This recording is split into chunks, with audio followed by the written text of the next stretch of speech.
बातमीपत्राच्या सुरुवातीला मोठी बातमी. विधानसभेतील राड्यावर राज ठाकरे यांनी देखील टीका केली आहे. काय अवस्था झाली आपल्या महाराष्ट्राची, असं राज ठाकरे यांनी म्हटलंय. कुणाच्या हातात दिलाय महाराष्ट्र? भविष्यात विधान भवनात आमदारांचे खून पडले तरी आश्चर्य वाटणार नाही, अशी जहरी टीका यावेळी मनसे अध्यक्ष राज ठाकरे यांनी केली आहे.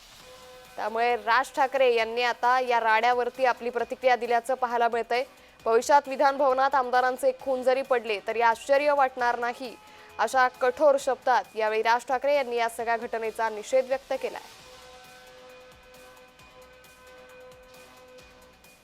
तर राज ठाकरे नेमकं काय म्हणालेत पाहूयात. विधान भवन परिसरातला तुफान हाणामारीचा व्हिडिओ पाहिला.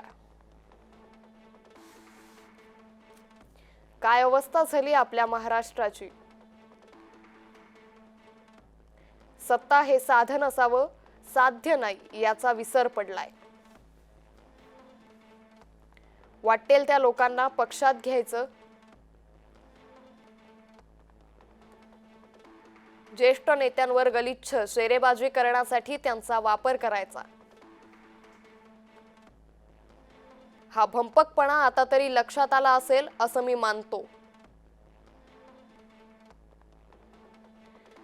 मी तर मराठी जनतेला विचारेन, कुणाच्या हातात दिलाय महाराष्ट्र.